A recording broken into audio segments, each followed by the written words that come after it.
Hello everyone, my name is Aaron and welcome to Let's Play XCOM Enemy Unknown.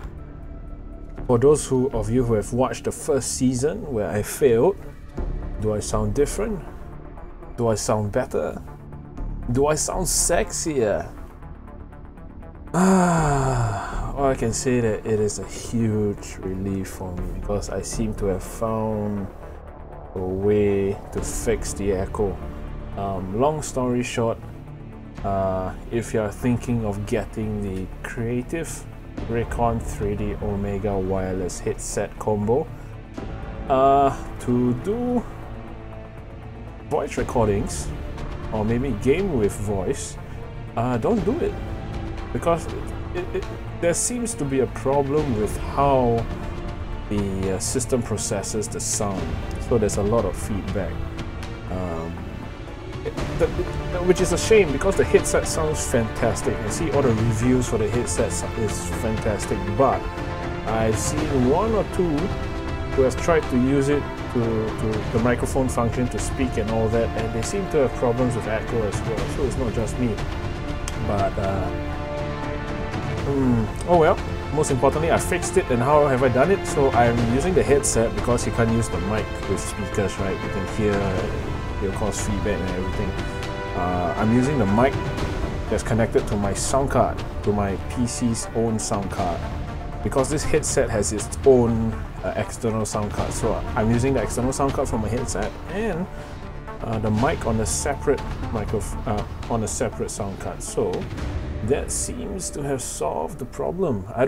The voice is not as loud. I had to boost it a little bit, but okay, I guess you're here for the game. I guess I should stop talking now and carry on. Now, the last time we tried classic Ironman, we will be doing the same thing. But then, even though this is the second season, I'm going to have to assume that a lot of people who are going to watch this have not played the game before as well, and have not watched the first season. I mean, after all, that is a failed season. 5 episodes and I lost the country, right? So I'm going to do all the explanations again. Veterans, please have a little bit of patience. So for those of you who don't know, this is XCOM Enemy Unknown, based on the first XCOM game called it came in 2 names. It was XCOM UFO Defense and UFO Enemy Unknown. So this is sort of a combination of the two, a throwback to the first game, XCOM Enemy Unknown. And the old XCOM was always a X-com. So the new one doesn't have a dash, but they threw it inside this here. You can see a dash here. This is a throwback to the old XCOM as well, because it's fantastic. The people who made this game, all of them are XCOM lovers. So when they announced this after many years of hiatus, after the last proper XCOM game, which is XCOM Apocalypse, which is a game that I love, I got super excited, and here we are. So classic is so one of the things about XCOM is that it is difficult, right? You play the first game and you expect people to die. Now it is 2013 now. Hardly any game plays out that way now. No, the main characters don't die and things like that, but this is meant to help us relieve the old difficulty. So classic is sort of to match the kind of difficulty in the old game, and Iron Man is where you cannot save and reload the game anytime you want. So the game will just carry on. You can only reload after you quit. So you cannot reload earlier saves. That means we have to live with the consequences of our action, right? And I find that this is fantastic because there is no free get out of free jail card, right? Saving and loading, or save scumming as some people call it, that is essentially getting out of jail free all the time. Whereas this, you can't. If you're in jail, you're stuck there. So to me, it adds a whole new dimension to gameplay, because you really have to sit, you really have to think, you know, oh shit, what are we going to do?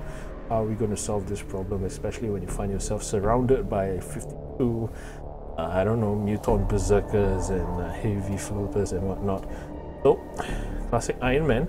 And on top of this, we're going to throw an additional challenge to ourselves, which is to save every single country possible. Okay, so let's carry on. The more civilians you save on terror missions, the more panic is reduced across the continent.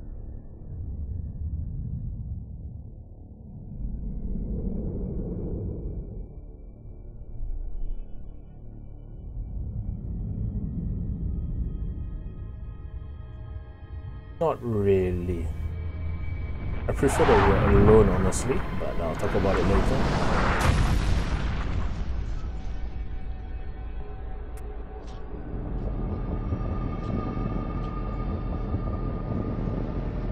Yep, everybody crowd around the thing that just fell out of the sky. Take photos, put it up on Facebook. Check out this thing that just dropped in from the sky. It's a Russian nuke.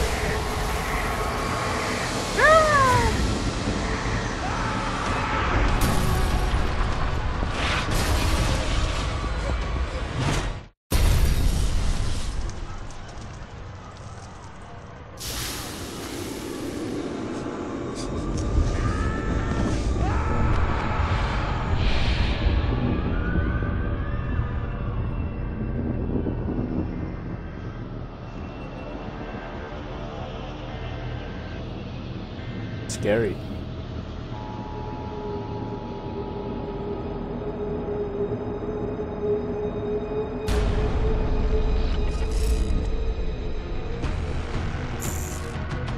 Hello, Commander.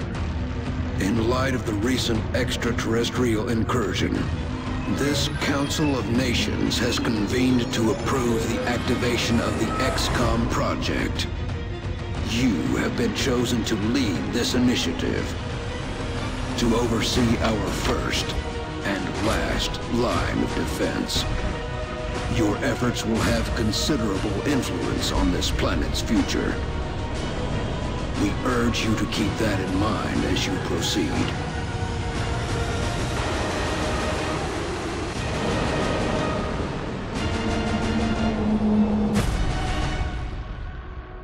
Good luck, Commander. Oh, thank you. And good luck to all of us indeed.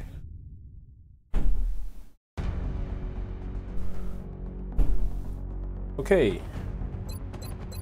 So the first step is to find our starting base. Each different continent has their own bonuses, as you can see here. My continent of choice is of course America, not because I'm American, I'm Singaporean by the way, in case you didn't know. If you don't know where Singapore is, you can go and Google it, but all I'll say is that we are not part of China, we are not communist, and yes, we are the country that banned chewing gum. Fantastic place to live in. I mean, everywhere has its flaws, but generally we're okay. But where am I? We are in Asia. Okay, that's all I'll say. But why North America? I'll explain later. Europe's bonus is, to me, the most pointless, because labs speed up research, workshops give you engineers. Engineers bring down the costs of items, and you also need engineers to be able to build certain items. So let's say if this item needs 15 engineers and you only have 14, then you can't build it, right? So engineers are very important, but you can get scientists and workshops through workshops. You can get scientists and engineers through missions, and most of the time that's where they'll be coming from. Occasionally in a game you may need to build 1 or 2 more workshops to sort of boost your engineer count, but that's about it. So getting a 50% savings on 1 or 2 workshops is, in my opinion, not very useful, even though you get half the maintenance as well. But the maintenance on labs and workshops are not very high, so the most useless bonus in the game, in my opinion. Asia is good, but it's more of a early game kind of bonus, and it's a one-off because you get things cost 50% less, and that's it. It doesn't affect maintenance or anything. So useful if you are having trouble getting the bonuses like Iron Will and Rapid Recovery, or the, you know, getting the 5th and the 6th squad member. Useful for the Foundry as well, but for a starting bonus, I feel that is a waste. This one we will get, for me I tend to get this as my third bonus, sorry. So we'll talk about it later. This one, this is useful as well, but to start off with this is quite not very smart, because honestly you can go through the game without any interrogations. I mean, you have to do one for the story to carry on, but we don't need, because most of the interrogations they give you a research bonus, which cuts down half the time for depending on what you interrogate. So let's say you capture a live floater, right? Then the bonus it gives is to bring down basic armor research by half. So, but this is the easiest to get in game. Why? Because let's say if you start in North America, that doesn't mean you can't get the other bonuses. You can get the other bonuses as well by dropping satellites on them, or putting up satellites on them. You don't drop satellites. So South America is very easy, because in the council only 2 countries are from South America, so we just put up 2 satellites as opposed to say 4 for Europe and 3 for Africa. So this is very easy to get, only 2 satellites. Africa is a non-specialist bonus, you know, increased XCOM funding, which will help in everything. So it's only 30% instead of 50%, which makes sense. There's a good balance, otherwise everybody would just go straight for XCOM funding increase. And I don't really find this useful for starting. This is probably okay throughout the game. But the reason why I like North America is because there are 2 parts to the game.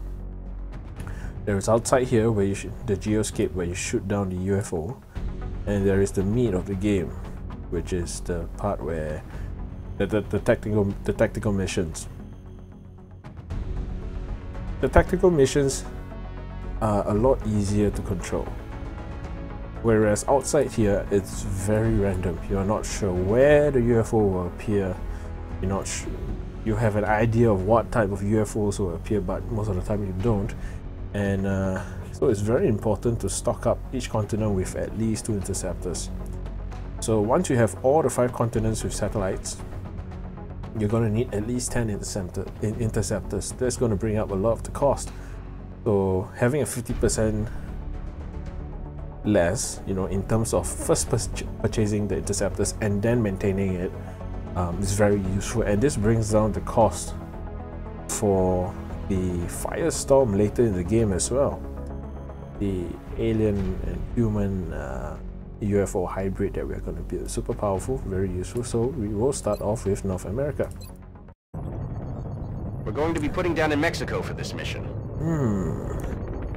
We've picked up a local broadcast indicating alien activity within a major metropolitan area. Hot dream. We should get down there and eliminate any hostiles. Okay, we are going to skip this because this guy says exactly the same thing every mission. I mean, of course, apart from the different locations, but essentially it's the same.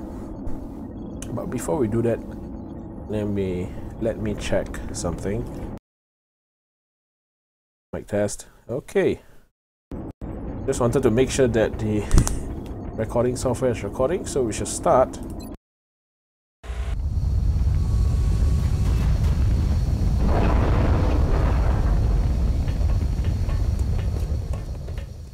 Such a big Strike aircraft. 1, this is Central.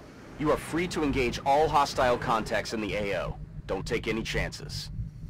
Okay, this is a good and a bad map, but it's a pretty okay starting map because it's very small. It's just, this is the edge already here on the left side, and this is, as you can see, there's the red line showing you where the boundaries are. So it's a very small map. Then not very good late game. because you're gonna have a lot of very powerful enemies coming at you at once. It's very easy to get overwhelmed. Whereas early game, you know, it's easy to skirt around the back and not get detected. So now, as you can see, this is the hit points. This is their sort of their heartbeat, I guess. So they are steady, not very important. And these are the 2 flag moves. So you can do 1 move, or you can do 2 moves. So you can move and shoot, or you can reload, and or you can dash if you decide to do this. So I'll explain the benefits later. So we're just going to move up. You can move and go into Overwatch. Okay. Since I'm pretty sure there's going to be nobody there, I'm going to just dash everybody up here. So what's the purpose of dash? Okay, there's this thing called Overwatch. So if you have to move and the enemy is in Overwatch, they'll take a shot while you move. Dash basically means that your soldier will run, and that will decrease the chances of getting hit by an Overwatch. So there is already a penalty for Overwatches. So if you decide to, let's say, shoot somebody, or you decide to put a soldier on Overwatch, shooting somebody tends to be more accurate than going on Overwatch. But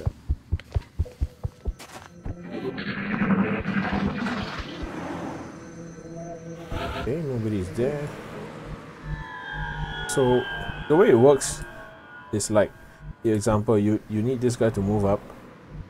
He doesn't need to shoot, and you know there's somebody on Overwatch here. You can get somebody to dash across, and in the hopes that the Overwatch will not hit. So let's just take a peek, see if there's anybody behind. It should not be the case.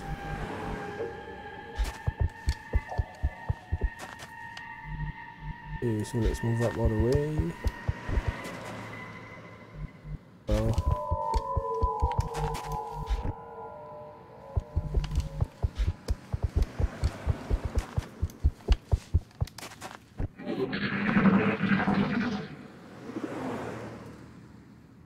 burp soda. So as you can tell, there's one major issue with this game. There are no random maps, unlike the first few games. So you play this game often enough, and sooner or later you sort of roughly know where they are. Still not so bad, because the enemy is mostly, the AI is mostly unpredictable, and they randomly move to locations and stuff like that. So it's still a different experience every time.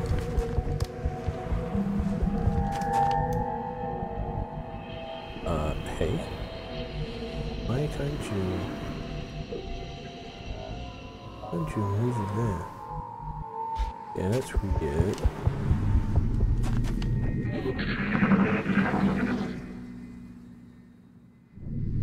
You hear that? So we know the enemy is here. The sound wave thingy helps you. I mean, that's a good way to sort of pinpoint where the enemy is, because like when we were here, it was moving from the north. I mean, relative to our camera. But when you're here, it's moving from this direction. So you can sort of like triangulate. So anyway, this map is small. It's not good to just push up here because it's very open. You know, it basically looks like a perfect place for an ambush, right? You move up the center and everybody just shoots you from all around. So you move from the back. Now, why I'm asking the guy at the back to move front? Because she's at the back anyway, she can't move far. Whereas the guy in front can move far, can move further up because he is further up, so we don't want to waste those moves. We will use it to check around the corner. And since there's nobody, everybody will move up. And just to be sure, you can see there is a opening there, so we will not move up to the area.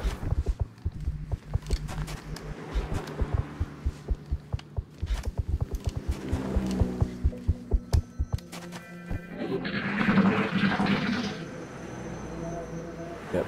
Yes, there. What's making that noise? You tend to hear the group that's nearest to you, so... Okay. So...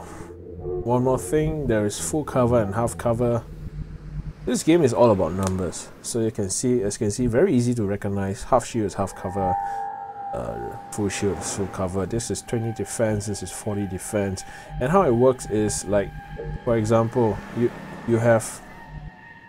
Like, each soldier has an offense, or this is, you can take this as aim basically, right?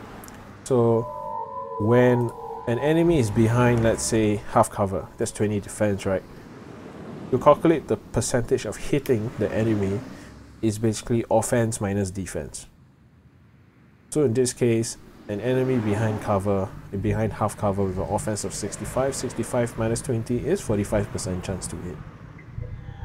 Very easy. Okay, so let's move you up.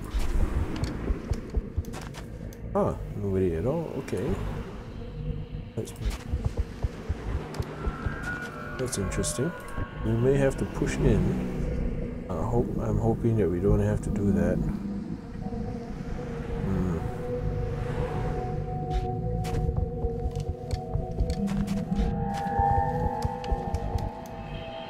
Okay, so let's put everybody on Overwatch now,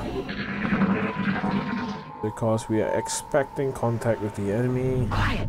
Did you hear something? Yep. Oh, they're on top of us. Alien life on Earth. Overwatch, and this, my friends, is what Overwatch is for. History. Nice shot. Their weapons appear to self-destruct when the operator dies. We should look closely for any fragments that could be salvaged for our own development programs. Okay, first mission, it is important to spread all the kills. From what I saw, Sun Bok-han got the kill in one of the Overwatch. So we will try to give the rest of them kills. Can we flank him? Okay, let's try and move our guys up. I've got a visual. That's inconvenient. Wow, nobody went into hiding area. Okay. So then you might say, shouldn't 65 minus 40 be 25? You're right. But because we are close to the enemy, we have a range advantage. So obviously, I mean, if the person is right in front of you, the chances of hitting is higher, right? 28, 45. Let's see if I can... Is this a wall? Yeah, this is a wall. Okay, so we can... Let's play a little bit aggressive. Let's move up. We know they are not on Overwatch.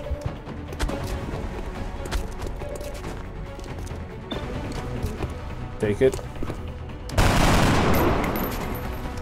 Target still up. I expected that to be a miss.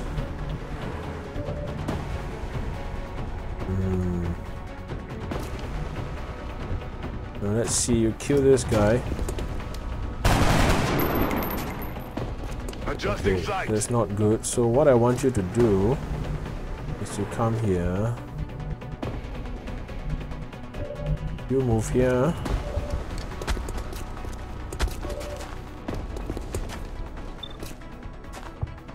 Han. We have no choice. Try and take this one. Whoa! Bye-bye. This Han seemed like a rising star. And you Eyes peeled, Commander. prevent the flank.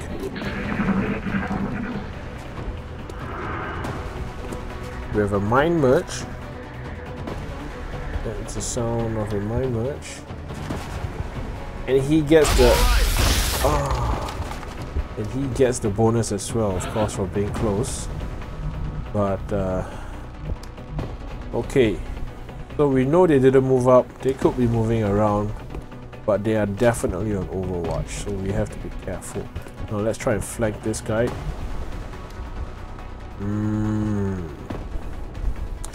So here's the problem. There's an opening. The enemy could see us through this window and take a shot at us. But we'll try and flank this guy. Okay, that's good.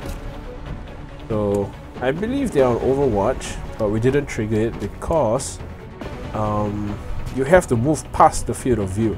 So for example, if this square is just the first square that they can see you, you have to move past it before they take a shot. If you just move into the field of view, that's fine. So as you can see, when you flank somebody, they have a yellow shield, right, 65%, because once you're flanking, there is no cover between you and him. Kill it. He's down. That's how you flank an enemy.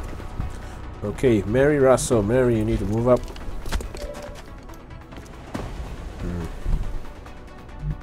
Too bad we can't. There's a door. No, is this a door? Yeah, there is a door. But is there anywhere we can move? Oh, this door is closed. Oh, that's too bad. Oh, why did they do that? This could have been fun, then we could have gone around to flank them.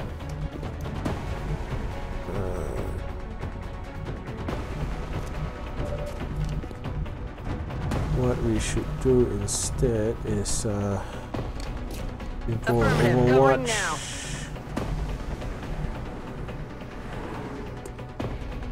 Jeanette, you should try and move up as well. Overwatch. You hunker down. Hunkering down doubles your bonus. Right, doubles the cover bonus. So here 40 becomes 80 and you cannot be hit by a critical hit. But you can only see within this radius.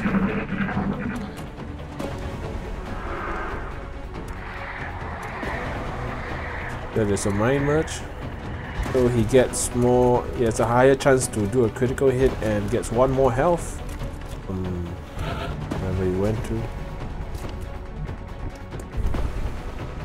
Oh, you can't see anything.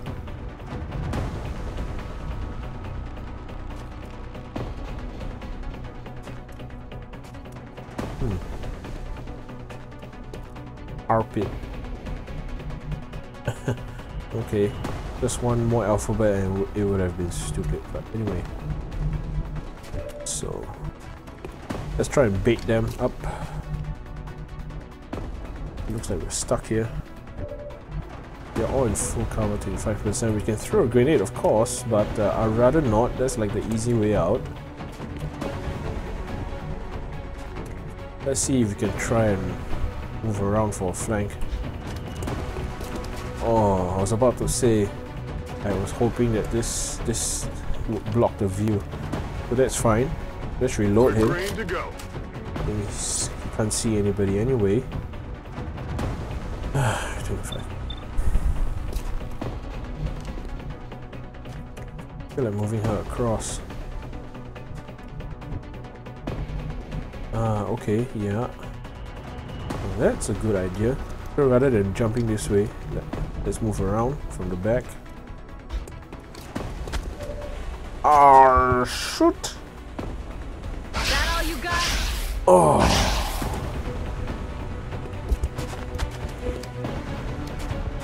Okay.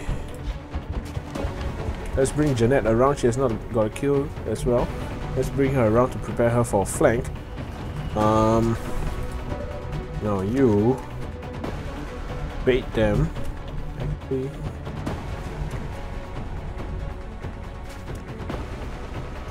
now one thing about mind merged aliens, they are, if you kill the one that started the merge, you'll kill both. So very useful to remember. Let's move you back here and reload. Reloaded.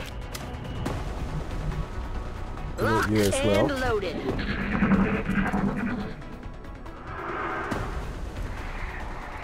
Oh, so he moved here. Oh, he was here. But,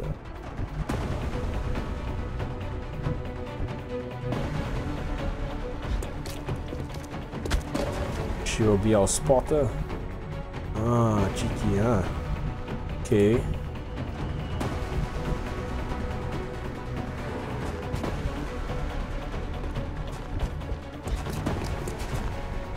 Want you to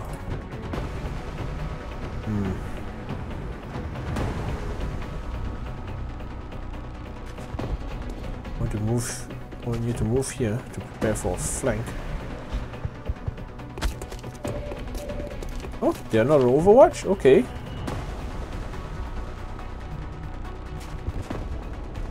I failed, Commander.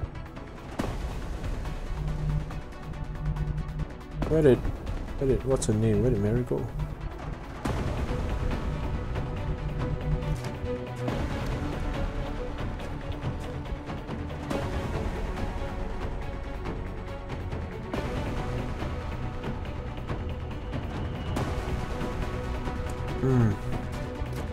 Should I just dash? Is mine merged? I moved up.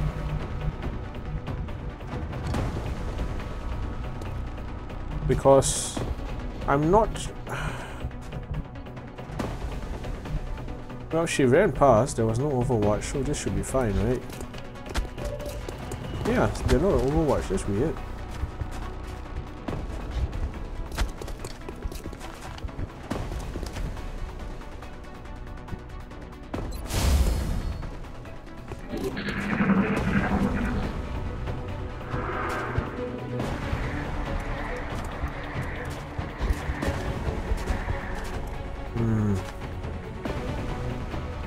Wow, okay. That's good.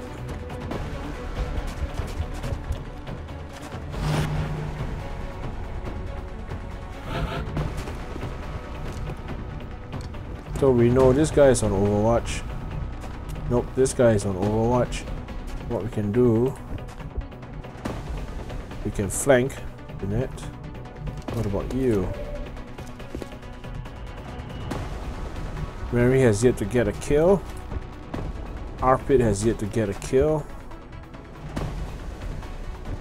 So we'll keep that in mind. In the meantime, Jeanette, you shall move up for a flank on both.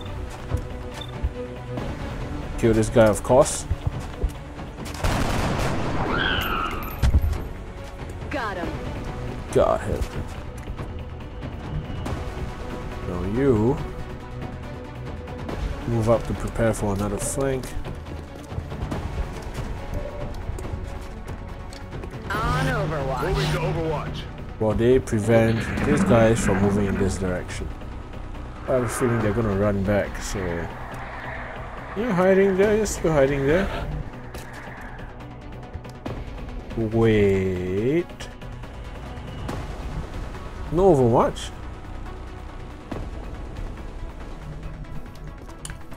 Okay.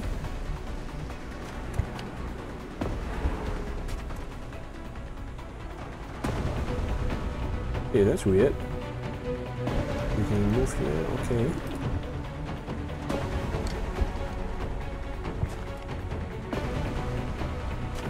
Huh. Okay, so what happens is sometimes, I believe this is like the computer panicking, right? They have no idea what to do, so they derp, right? But maybe the guy behind is on Overwatch. Let's see. Oh, and you have a flank on both of them. So, or should I stay safe? No, kill both. Kill it. Dead and gone. And ladies and gentlemen, If I may, Commander, the labs are on high alert. Teams are standing by for your orders. We can begin researching the newly recovered artifacts immediately. ladies and gentlemen, that is how we do that.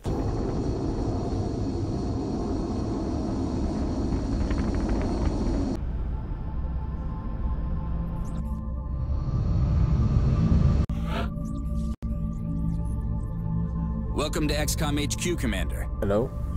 I'm Central Officer Bradford. My role in this project is twofold: providing tactical support for our field operations, and keeping you briefed on the current situation. My efforts should allow you to focus on the bigger issues at hand. Thank you. Speaking of which, we have a soldier waiting for a promotion in the barracks. I'll let you get to it. Okay.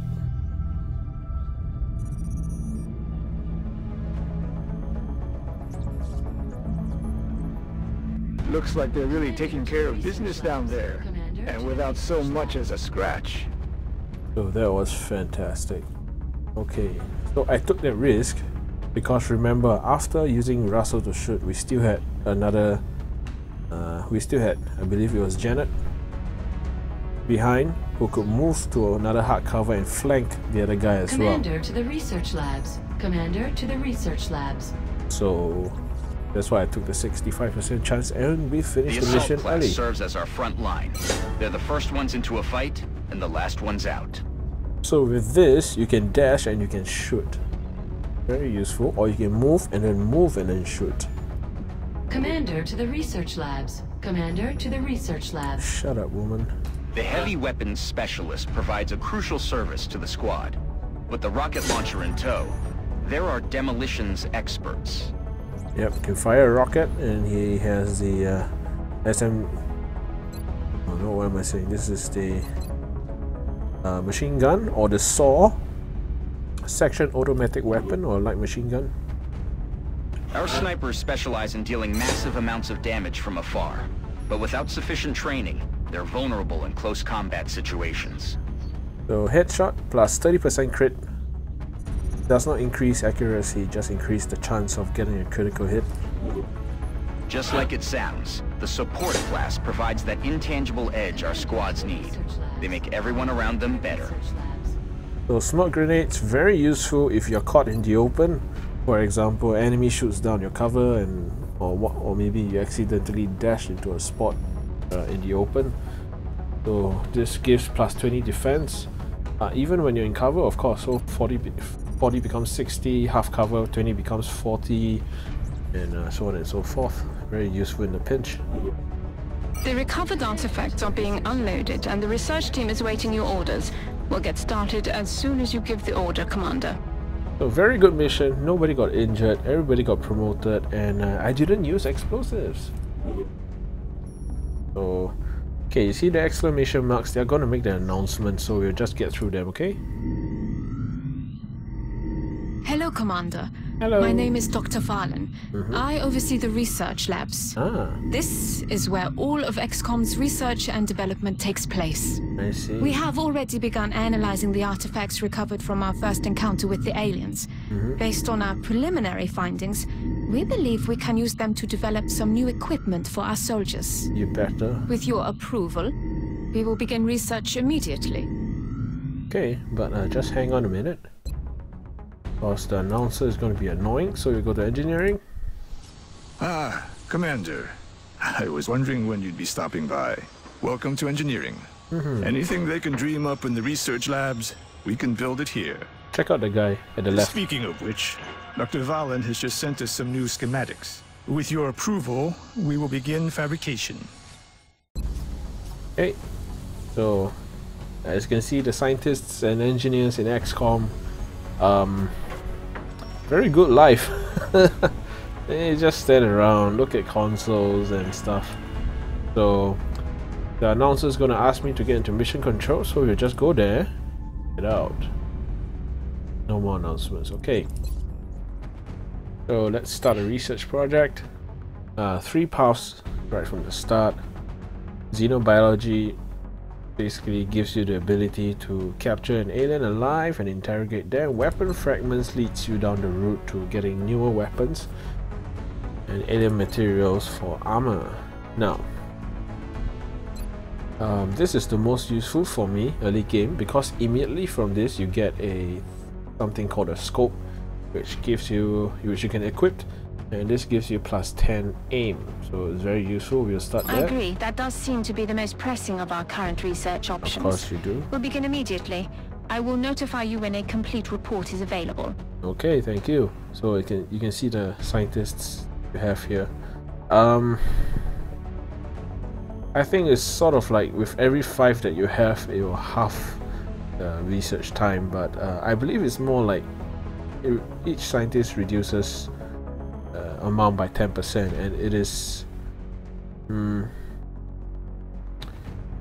not accumulative in the sense that you get 10 then it becomes 100% faster, but they sort of 10% faster of another 10%.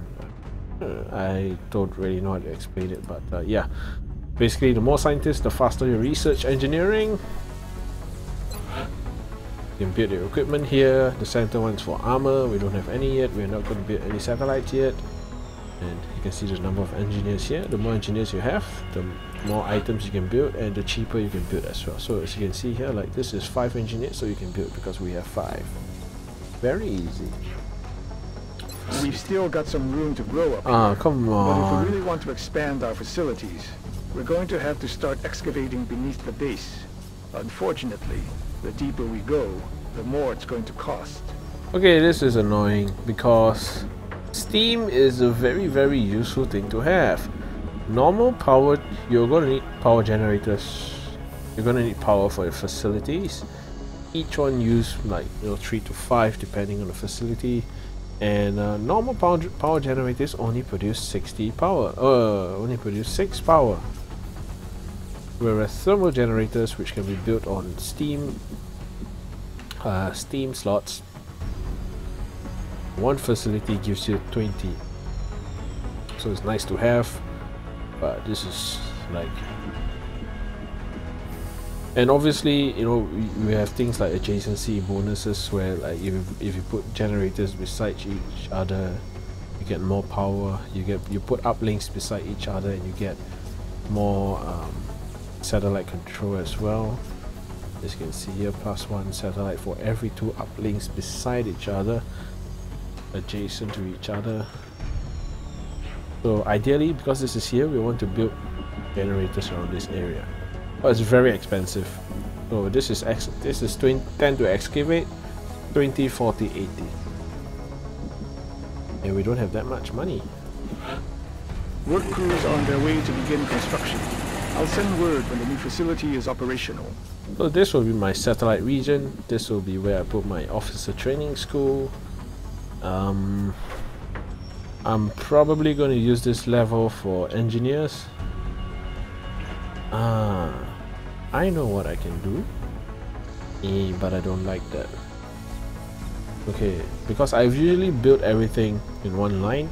I was thinking, oh, I can build workshops, workshop,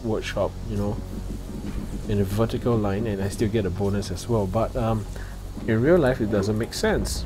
So this is the facility as we build downwards, like So like in real life, I like my labs between experimental facilities. I mean, because they're experimental, right? You want the labs right beside it. So normally I'll do workshop, foundry, or all workshops, and maybe alien containment and labs here. This is annoying. I think I will make this my power level.